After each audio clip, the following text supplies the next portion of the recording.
He thought language was power, until it betrayed him. Before we continue, where are you watching from? Drop your city in the comments below, and if you believe dignity should never depend on status, stay with this story now. Back to Sebastian Cain. The chandelier light fell like liquid gold across the dining hall, reflecting off crystal glasses and polished marble as voices blended into a soft, expensive hum. This was not just dinner, it was a performance of power, measured in tailored suits, restrained laughter, and the quiet understanding of who belonged and who did not, and at the center of it all sat Sebastian Cain, his posture effortless, his presence commanding. Without a single raised voice, he didn't need to announce authority. It lived in the stillness of his gaze, in the way conversations paused when he shifted slightly in his chair, in the subtle tension that followed him like a shadow around him. Guests leaned in, eager to be seen, to be acknowledged, to exist within the gravity of his world and moving silently along the edges of that world was Eliza Brooks, her black uniform simple, precise, almost designed to disappear. She carried a tray with steady hands, her footsteps soft against the marble floor, her eyes lowered just enough to signal obedience but not fear. She had learned that balance quickly. Invisibility wasn't about being unseen,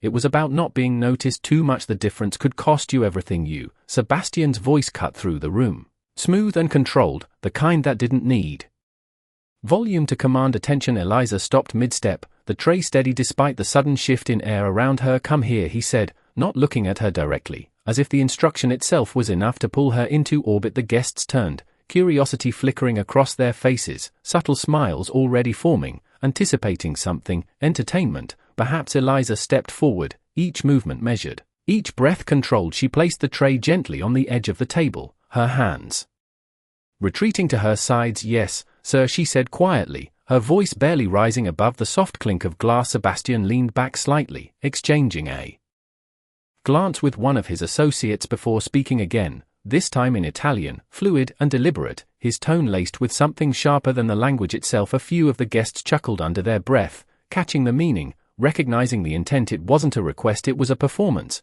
one where Eliza was no longer staff, but subject. The words flowed again, slower now, more pointed, as if inviting the room to share in the moment. Laughter followed, light but unmistakable, echoing just enough to draw a line between those who understood and the one who was never meant to. Eliza remained still, her posture didn't falter, her expression didn't crack, but there was something in her eyes, not confusion, not fear, something quieter, something that didn't belong to the role she was playing. Sebastian watched her closely now, a flicker of curiosity passing through his otherwise composed demeanor. Most would react by now, a hesitation, a glance, a sign that they felt the weight of what was being said, but she didn't. She simply stood there, steady, present, as if the words had landed somewhere else entirely, and for a brief second, barely noticeable to anyone else in the room, Sebastian's gaze sharpened just slightly, because something about her silence didn't feel like ignorance, it felt like choice. And that was the moment the balance in the room began to shift. Though no one had realized it yet, the laughter lingered just a second too long, stretching thin across the polished room before settling into an uneasy quiet that only the most perceptive could feel. Eliza did not move, her hands remained still at her sides, her breathing even, her gaze lowered just enough to remain within expectation but not submission. And Sebastian noticed that difference more than he expected. He tilted his head slightly, studying her now with a sharper curiosity, as if something about her refusal to react had disrupted the rhythm he controlled so effortlessly. Moments like this were supposed to be predictable. He would speak, others would follow, and the world would confirm his authority without resistance. But this time, something had slipped. Did you not understand me? He asked, this time in English, his voice calm but edged with something colder. The question was simple, but it carried weight. The room held its breath. Eliza lifted her eyes just slightly, meeting the space in front of him without directly challenging him. I understood, sir, she said softly. A few guests exchanged glances, the faintest flicker of surprise crossing their faces, because her tone did not carry confusion, it carried certainty. Sebastian leaned forward just enough to rest his fingers against the edge of the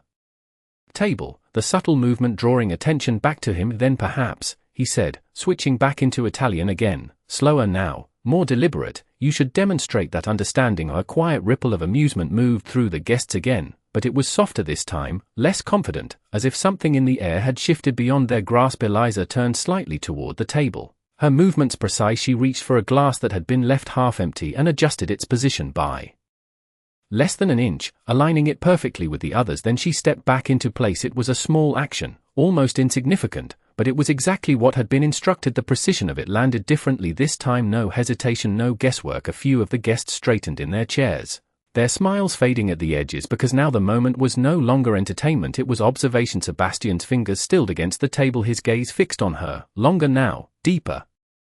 Searching for the flaw he expected to find but could not. She had followed every instruction exactly, not approximately, not accidentally, exactly. The room seemed to contract around that realization. The soft music in the background felt distant, like it belonged to another space entirely. Interesting, Sebastian murmured, though there was less amusement in his voice now and more calculation. He shifted again, this time speaking in a variation of Italian that was older, more formal, the kind rarely used outside academic or historical contexts, his tone carrying a sharper edge, as if testing a boundary he had not needed to test before. The words were quieter, but heavier, laced with meaning that went beyond simple instruction. It was no longer about the task, it was about exposure. The guests leaned in slightly, sensing something they could not fully understand but could not ignore. Eliza stood still again, her posture unchanged, her expression composed, but this time there was a pause, not of confusion, not of fear, a pause of decision. And in that silence, something unspoken passed through the room, something that made the air feel thinner, heavier.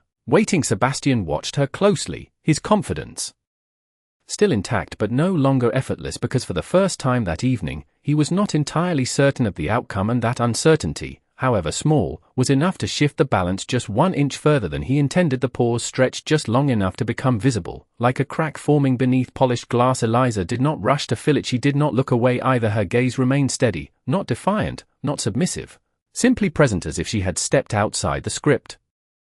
Everyone else was still following. Sebastian's words lingered in the air, the older Italian phrasing carrying a weight that most in the room could not fully grasp but instinctively recognized as something more than casual instruction. It was no longer a test of obedience, it was a boundary drawn in a language few could cross. A man seated 2 chairs down shifted uncomfortably, his earlier confidence fading into something quieter, more uncertain, because even without understanding the words, he could feel the shift in tone the way one feels a storm before it arrives. Eliza's fingers moved slightly at her sides, not trembling, not hesitant, but deliberate, as if grounding herself in a choice she had already made. Somewhere in the back of the room, a server paused mid-step, sensing the tension without knowing why. The soft clink of glassware seemed louder now, sharper against the silence. Sebastian watched her with an intensity that had lost its casual edge. His confidence was still there, but it had narrowed, focused into something more precise. He expected a reaction now, not the same silence, not the same measured compliance this time. He expected the limit to reveal itself, because everyone had a limit and he had built his world on finding it. Eliza drew a quiet breath, almost imperceptible, and for the first time since she had stepped into the light of his attention, she lifted her eyes fully, not toward the table, not toward the guests, directly toward him. It was not a challenge, it was not an apology, it was recognition, and something in that simple shift changed the temperature of the room more than any word could have. The guests felt it before they understood it, the way a conversation falls silent without anyone deciding to stop speaking. Sebastian's expression did not change, but something behind it tightened, a subtle recalculation that only those who knew him well might have noticed, because this was no longer predictable, this was no longer controlled. The air seemed to hold itself in place, waiting. Eliza's voice, when it came, was calm, steady, and unmistakably clear. She spoke in the same language he had used, but not just repeating it, not mimicking it. The cadence was different, precise in a way that carried structure and depth beyond casual fluency. The older form of the language unfolded naturally, without hesitation, without strain. Each word landed cleanly, not loud, not forceful, but undeniable. It was not just correct, it was exact. A chair creaked softly as someone shifted in disbelief. A woman across the table blinked, her smile disappearing entirely, because what she had assumed was impossible had just happened without warning. Sebastian did not move. His stillness became absolute now, no longer the relaxed control of a man at ease, but the stillness of someone processing something he had not anticipated. Eliza continued for only a moment longer, her tone even, her delivery composed, and then she stopped. She did not add anything unnecessary, she did not explain, she simply allowed the meaning to settle where it needed to. And in that silence that followed, heavier than before, something fundamental shifted in the room. The power had not disappeared. It had not changed hands in any obvious way, but it had been seen differently, and once seen, it could not return to what it was before. No one spoke. The silence did not feel empty anymore, it felt full, dense with something unspoken that pressed gently against every person in the room. The soft glow of the chandelier no longer felt warm, it revealed too much. Faces that once held easy confidence now carried uncertainty, eyes shifting not toward Eliza but toward Sebastian, waiting for him to restore the balance they depended on. He remained still, his gaze locked on her. But it was no longer the gaze of a man observing a servant, it was the gaze of someone recalculating something he had already decided.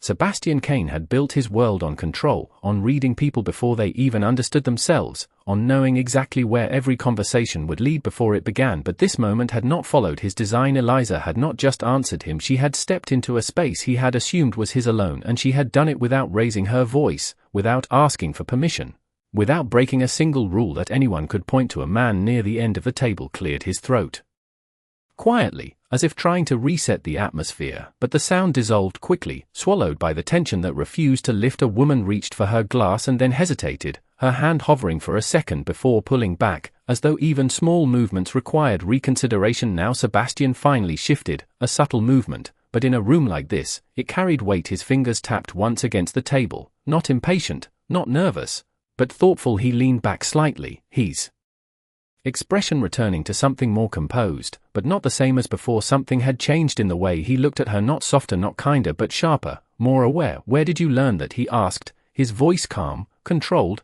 and entirely in English. Now the question landed differently than anything he had said before. It was no longer a command, it was an inquiry, quiet but deliberate. Eliza did not answer immediately. She allowed the silence to settle again, not as resistance but as space, as if choosing her words carried the same weight as everything that had already been said. When she finally spoke, her voice remained steady, from someone who believed language should never be used to make another person feel small. She said simply. There was no accusation in her tone, no challenge, but the meaning reached every corner of the room more clearly than anything else that had been spoken that evening. Sebastian held her gaze for a moment longer, and for the first time, there was no performance behind his stillness, no audience to impress, no reaction to manage, just a man confronted with something he had not expected and could not immediately dismiss. The air shifted again, but this time it was quieter, less tense, more reflective. The guests did not know where to look now, because the moment no longer belonged to them. It had moved beyond entertainment, beyond curiosity, into something far more uncomfortable, something honest. Sebastian exhaled slowly, almost imperceptibly, and gave a small nod, not to the room, not to the guests, but to her. It was not approval, it was not concession, it was acknowledgement, and in a world where acknowledgement from him was rarely given without calculation, this moment stood alone. Eliza lowered her gaze again, returning to the role expected of her, but it did not feel the same anymore. The space she occupied had changed, even if no one would say it out loud, and in the quiet that followed, the room did not return to what it had been, because once dignity reveals itself, it cannot be unseen. The moment did not end with applause or raised voices, it ended with something far quieter, far more unsettling, the kind of silence that forces people to look inward instead of outward. Glasses were lifted again, but more carefully. Conversations resumed, but softer, measured, as if everyone had become suddenly aware of how easily words could expose more than intended. Eliza stepped back from the table, returning to her place along the edge of the room, her movements once again precise, controlled, almost invisible. But the invisibility no longer held the same meaning. It was no longer absence, it was presence without permission to be diminished, and that difference lingered in the air like a quiet echo. Sebastian remained seated, his posture composed, but his attention no longer drifted across the room the way it had before. It followed her, not openly, not in a way that others could easily track, but it was there, consistent, deliberate. He watched the way she moved, the way she anticipated needs without being told, the way she spoke only when necessary and never more than required. There was discipline in it, but not the kind taught in service. There was something older beneath it, something learned elsewhere, something chosen. A guest beside him leaned in slightly, attempting to restore a sense of normalcy. "Quite a performance," the man said with a polite smile, though his tone carried uncertainty, as if he was not entirely sure what he had just witnessed. Sebastian did not immediately respond. His fingers rested lightly against the stem of his glass, his gaze still fixed across the room. "Not a performance," he said finally, his voice low, almost reflective for correction. The word settled differently than anything else spoken that night. It did not invite laughter, it did not encourage agreement, it simply existed, leaving the man beside him unsure how to respond. Eliza reached another table, adjusting a setting with the same care she had shown before, but now there were eyes on her, not mocking, not dismissive. Observing a woman who had laughed earlier now watched in silence, her expression unreadable, as if reconsidering something she had taken for granted. A server passed behind Eliza and slowed slightly, offering a brief glance that held something like quiet respect before continuing on. No words were exchanged, none were needed. The shift had already happened. Sebastian stood slowly, the movement subtle but enough to draw attention. Once again conversations paused, not completely, but enough to acknowledge that something was about to follow. He adjusted his jacket, the fabric settling perfectly against his frame, every detail controlled.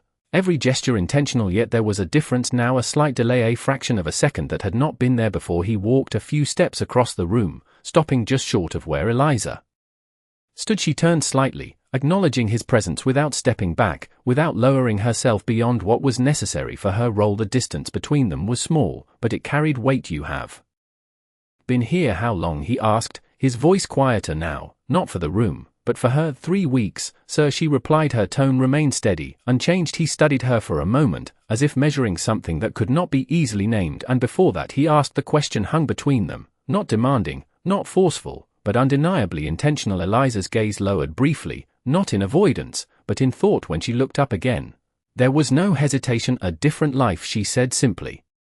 The answer did not offer details, it did not invite further questions, but it said enough. Sebastian held her gaze for a moment longer, then gave a slight nod, the same quiet acknowledgement as before, but this time it carried more weight because it was no longer about surprise, it was about recognition. And as he turned away, returning to the center of the room, the balance had shifted again, not loudly, not dramatically, but permanently, because once a person is seen for who they are, they can never fully return to being overlooked again. The room attempted to recover its rhythm, but something subtle refused to fall back into place. Conversations resumed in fragments, softer than before, each voice measured as if people had become aware that tone itself could reveal more than intention. Glass met glass again, but the sound carried less certainty, less performance. Sebastian returned to his seat, yet the center of the room no longer belonged to him in the same unquestioned way. It still gravitated around his presence, but now there was a quiet awareness threaded through it, a recognition that control could be interrupted not by force, but by something far less visible. He reached for his glass but did not immediately drink. Instead, he turned it slightly between his fingers, watching how the light bent through it, how even something clear could distort depending on how it was held across the room.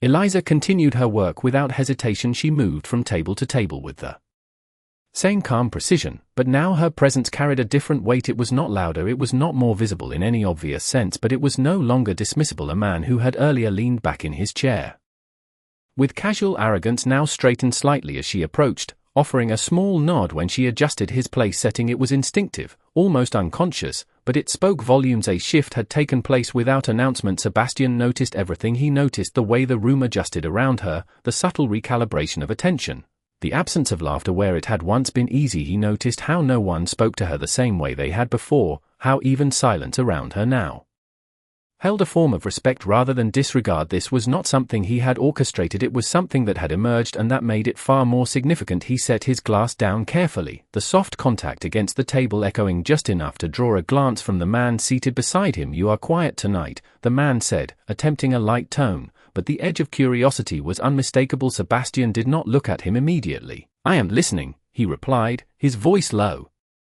controlled, but carrying a depth that suggested more than the words themselves. The man followed his gaze across the room, landing on Eliza for a brief moment before looking back to her. He asked, half curious, half uncertain. Sebastian's expression did not change. "To what people reveal when they think no one is paying attention," he said simply. The answer did not invite further conversation, it closed it gently, leaving the man with no clear way to respond. Meanwhile, Eliza reached the far end of the room where a tray of untouched glasses rested near a window. The city lights beyond the glass shimmered in the distance, stretching for miles, a quiet reminder of a world far larger than the one contained within these walls. She paused there for a brief moment, her reflection faint against the dark glass, her posture still composed, her expression unreadable, but in that reflection, there was something more than the role she carried, something that did not belong to this room, this uniform, or this carefully constructed hierarchy. She adjusted the tray, aligning each glass with deliberate care, then turned back toward the room, stepping once again into the space where she was expected to remain unseen. But the difference now was undeniable. She was still doing the same work, still moving with the same quiet discipline, but she was no longer invisible in the way they had assumed. And as Sebastian watched her return, his gaze steady, his thoughts measured, one realization settled with absolute clarity: this was not a disruption that would fade with the evening. This was a change, and changes like this did not announce themselves loudly. They arrived quietly, they stayed, and they forced everything around them to adjust. Whether it was ready or not, the evening stretched forward, but its rhythm no longer belonged to habit, it belonged to awareness, the kind that does not speak, but changes how people sit, how they listen, How they choose their words. Sebastian remained where he was, yet he was no longer simply hosting, he was observing, dissecting, recalibrating. The power in the room had not disappeared, but it had become visible in a way it had not been before, and visibility changes everything. Eliza moved through the space with the same measured grace, but now every step seemed to leave an imprint, subtle but undeniable. A guest who had earlier dismissed her presence now shifted his chair slightly to give her room as she passed, a gesture so small it might have gone unnoticed on any other night, but tonight, nothing was unnoticed, not by Sebastian, not by anyone who had felt the shift. A woman near the center of the table finally spoke, her voice light but edged with curiosity. You speak Italian beautifully, she said, turning slightly toward Eliza as she approached with a tray. The tone was different from before. It was not a command, it was not a test, it was something closer to recognition. Eliza paused just long enough to acknowledge the comment. I was taught well, she replied, her voice even, offering no more than what was asked. The woman nodded slowly, studying her for a moment longer before turning back to her glass, as if realizing there was more to the answer than had been given and deciding not to press further. Sebastian heard the exchange, he heard the shift in tone, the absence of superiority, the quiet respect threaded into the woman's words, and he understood what it meant. Not for Eliza, for the room. He stood again, this time without drawing attention intentionally, yet attention followed anyway. It always did. He walked toward the far side of the dining area, not directly toward Eliza, but along a path that would intersect with her without making it obvious. When he stopped, it was beside the window where she had stood moments earlier. The city lights stretched out beyond the glass, endless, indifferent,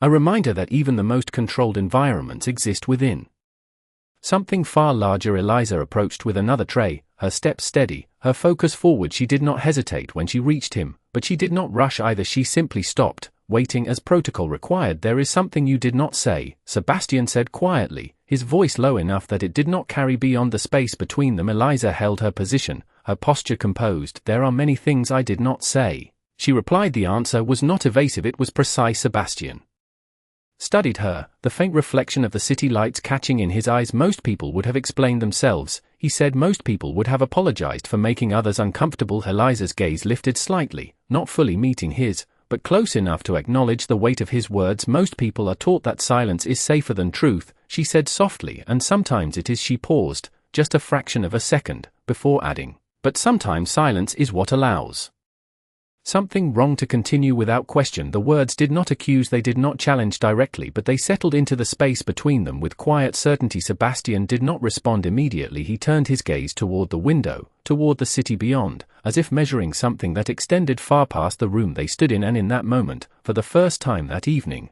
he was not the center of attention, not because he had lost it, but because he had stepped out of it, willingly, to understand something that could not be controlled. The room behind them continued, softer now, more restrained, as if it too had adjusted to a new balance. And as Eliza moved away once more, returning to her work without hesitation, Sebastian remained by the window, still, composed, but no longer unchanged, because some encounters do not end when the conversation stops, they continue in the silence that follows. And in that silence, something within him had begun to shift in a way no one else in the room could yet see. The night moved forward, but no one in the room was moving the same way anymore. What had once been effortless now carried intention, as if every gesture had to pass through a quiet filter before being allowed to exist. Conversation softened not because they were forced to, but because something deeper had taken hold. Respect, unspoken but undeniable, had settled into the space where amusement once lived. Eliza continued her work with the same steady rhythm, but the room no longer treated her as background. She passed a table and a man instinctively straightened his glass before she could adjust it,